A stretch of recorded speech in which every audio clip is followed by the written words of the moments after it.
దావోసును మైమర్పించిన విశాఖ సదస్సు, పెట్టుబడుల ఉప్పిన, దేశ విదేశాల నుంచి తరలి వచ్చిన పారిశ్రామిక దిగ్గజాలు, గ్లోబల్ ఇన్వెస్టర్ల సదస్సు తొలి రోజే సూపర్ సక్సెస్, తిరుగులేని నగరం విశాఖ, ఇక్కడి నుంచే పాలన. జగన్మోహన్ రెడ్డి గారు మొదటి రోజే స్పష్టం చేసేసారు. బాబు గారు ఈ రకంగా ఎప్పుడన్నా నవ్వారు మీరు? అసలు నవ్వు అంటే ఏంటి తెలియదు కదా మనకి. మనం ఏడుస్తాము, ప్రజల్ని ఏడిపిస్తాం, అంతే కదా మనకి తెలిసింది. చూడండి ఎట్లా నవ్వుకుంటున్నారు ముఖేష్ అంబానీ గారు, జగన్మోహన్ రెడ్డి గారు.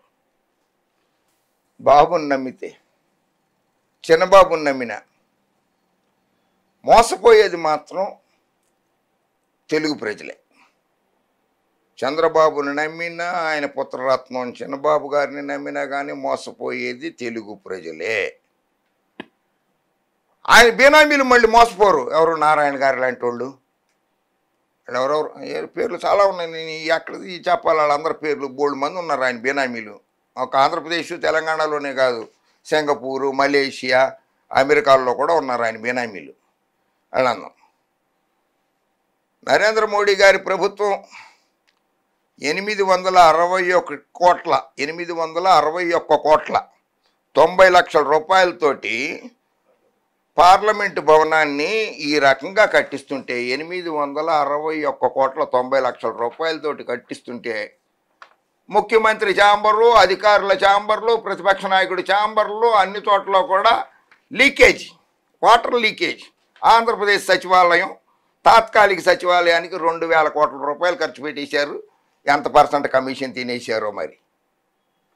861 లక్షలతోటి పార్లమెంటు భవనమే కడుతున్నారు. 2000 కోట్ల రూపాయలు తాత్కాలిక సచివాలయం. ఎవడబ్బ సొమ్ము అనుకున్నారు అయ్యా బాబులు ఇద్దరూ కలిసి. చెమట ఒడిచి పన్నులు కట్టిన ఆంధ్రప్రదేశ్ ప్రజల సొమ్ము అది. దీన్ని దుర్వినియోగపరిచే హక్కు మీకు ఎవడిచ్చాడు? అయినా ఈ మధ్యకాలంలో బాబు గారి మతి పూర్తిగా భ్రమించింది. జగన్మోహన్ రెడ్డి గారు విశాఖను పరిపాలనా రాజధాని అని చెప్పి ఊరికినే అనలేదు. విశాఖ రాజధాని 1956 ఏప్రిల్ 1వ తేదీ నాటికి విశాఖపట్నంలో శాశ్వత రాజధాని అని చెప్పి ఆంధ్రప్రదేశ్ రాష్ట్ర శాసనసభ 1/12/1953 నాడు శాసనసభలో తీర్మానం పెట్టి పాస్ చేసింది. 1953లో చంద్రబాబు నువ్వు పుట్ల 1953లో పెట్టింది. 1956 ఏప్రిల్ 1వ తేదీ నుంచి ఆంధ్రప్రదేశ్ శాశ్వత రాజధాని విశాఖపట్నం అని తెలుసా? జగన్మోహన్ రెడ్డి గారు అదే స్ఫూర్తిగా తీసుకున్నాడు. 1953లోనే ఆంధ్రప్రదేశ్ శాసనసభ తీర్మానం పాస్ చేసింది. తీర్మానానికి అనుకూలంగా 61 ఓట్లు వచ్చినాయి, ప్రతికూలంగా 58 ఓట్లు వచ్చినాయి. ఆంధ్రప్రదేశ్ శాసనసభ పాస్ చేసింది ఈ తీర్మానాన్ని.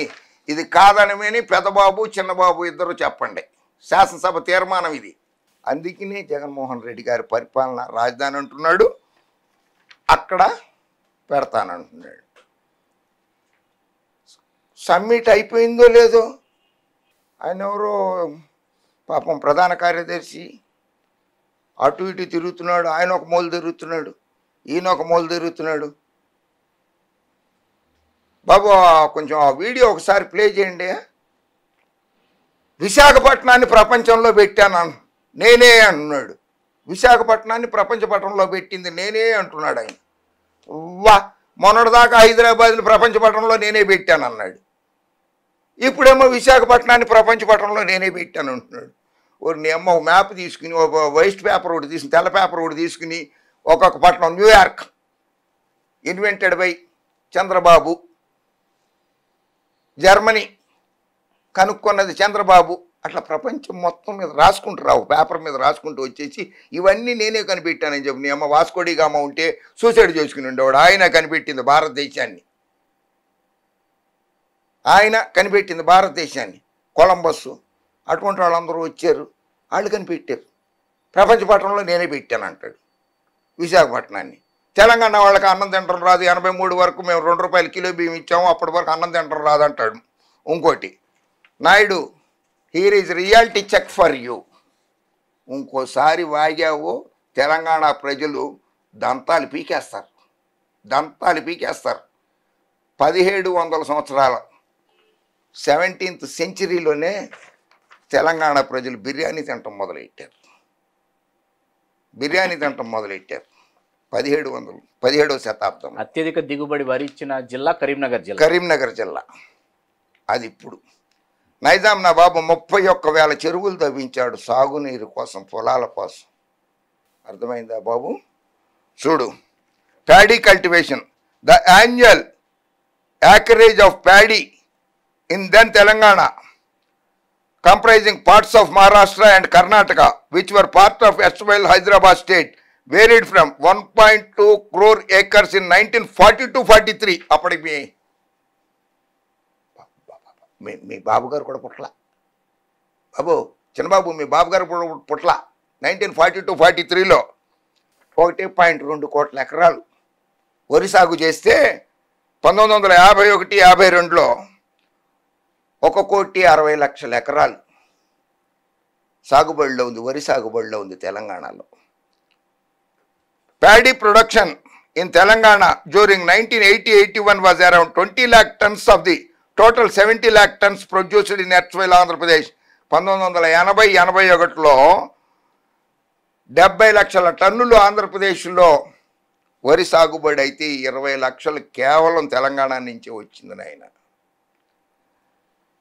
సరే, మళ్ళీ ఇంకోసారి కూడా మాట్లాడుకుందాం వీటిలన్నిటి గురించి. తెలుగు ప్రజలారా, నమస్కరించి చెప్తున్నా, మీకు హృదయపూర్వక విజ్ఞప్తి చేస్తున్నా, ప్రార్థిస్తున్నా. అబ్బా కొడుకులిద్దరూ నారారూప రాక్షసుల్లాగా రాష్ట్రం నలుమూలలా తిరుగుతున్నారు. గతంలో తిరిగినప్పుడు ఎక్కడెక్కడ మంచి ఖాళీ స్థలాలు ఉన్నాయి, విలువైన ఖరీదైన స్థలాలు ఉన్నాయని చెప్పారు. ఆ స్థలాలన్నీ కొట్టేశారు. పార్టీ ఆఫీసుల కోసం అని చెప్పి ఎకరాలకి జీవోలు ఇచ్చేసుకున్నారు. పార్టీ ఆఫీసుల కోసం స్థలాలు కొట్టేశారు జిల్లాలలో. అమరావతి రాజధాని అన్నారు, 1000 ఎకరాలు కొనేశారు. బీనామీల పేర్లతో కొనేశారు, అన్నీ చేశారు. జరగబోయేది ఏంటంటే, తెలుగు ప్రజలారా నమ్మండి, భూముల జోలికి పోడు, పొలాల జోలికి పోడు, పారిశ్రామిక రంగం జోలికి పోడు, పెట్టుబడుల జోలికి పోడు. ఆంధ్రప్రదేశ్ ప్రజలే పెట్టుబడి ఆయనకి. తలకి వెలకట్టి 5 కోట్ల మందిని కూడా ఎక్కడో ఎవరికో ఏ దేశానికో అమ్మేస్తాడు. అమెరికాకో, జపాన్కో, జర్మనీకో, చైనాకో, ఎవరికో తలకి వెలకట్టి 5 కోట్ల మంది తెలుగు వాళ్ళని అమ్మేస్తాడు బాబు గారు. ఆ స్వామివారు ఉన్నారే, నిత్యానంద స్వామి, ఆయన వెళ్ళిపోయి ఎక్కడో ఒక దీవి కొనుక్కొని ఒక దేశాన్ని ఏర్పాటు చేసుకున్నాడు కదా ఆయన, నిత్యానంద స్వామి. అలాగే ఈయన కూడా శాశ్వతంగా అమ్మేస్తాడు కదా ఆంధ్రప్రదేశ్ని. తలకి వెలకట్టి మనల్ని కూలీలుగా చేసేస్తాడనమాట. మనల్ని అందరినీ కట్టు బానిసలుగా చేసేస్తాడు కనుక ఇతర దేశాల ప్రజలకి. ఆయన కూడా ఈ దేశం వదిలిపెట్టి ఎక్కడికో వెళ్ళిపోయి ఏదో ఒక దీవు కొనుక్కొని చంద్రదేశం అని పెట్టుకుంటాడు. చంద్రదేశం అని పెట్టేసుకుంటాడు. దానికి వాళ్ళ మనవడి పేరు ముద్దుగా ఉంటుంది, దేవాంశ్ అని. దేవాంశ్ నగరం అని పెట్టేసి దాన్ని రాజధానిగా పెట్టుకుంటాడు అక్కడ.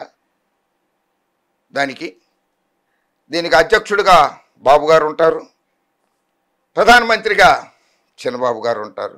ఇక సాంస్కృతిక కార్యక్రమాలు శాఖ మంత్రిగా వియ్యంకుడు గారు ఉంటారు, విద్యాశాఖ మంత్రిగా నారాయణ గారు ఉంటారు. ఇంకా ఏంటి, యుద్ధం చేసేందుకు మంత్రి కావాలి కదా ఇతర దేశాల వాళ్ళతో అన్నా. తొడగొడుతుంది గ్రీష్మ ఆవిడెవరో ఉంది, గుడివాడెళ్ళు కొడాలని ఇంటి దగ్గర తొడగొట్టింది. ఆవిడ డిఫెన్స్ మినిస్టర్ ఉంటారు కనుక ఎట్లా క్యాబినెట్ని పెట్టేసుకుంటాడు కనుక మిమ్మల్ని అందరినీ కట్టు బానిసలుగా ఇతర దేశాలకు అమ్మేస్తాడు బాబు గారు, ఆయన పుత్రరత్నం. కనుక దయచేసి ఆంధ్రప్రదేశ్ ప్రజలారా మేల్కొనండి, గమనించండి. రాష్ట్రాభివృద్ధి కోసం ఎవరు కంకణం కట్టుకున్నారు? జగన్మోహన్ రెడ్డి గారు కంకణం కట్టుకున్నారా? రాష్ట్ర ప్రజల్ని, రాష్ట్రాన్ని అమ్మేయడానికి కట్టుకున్న చంద్రబాబు నాయుడిని నమ్ముతారో మీరే నిర్ణయించుకోండి. Subscribe subscribe RTV RTV Telugu RTV Telugu RTV Telugu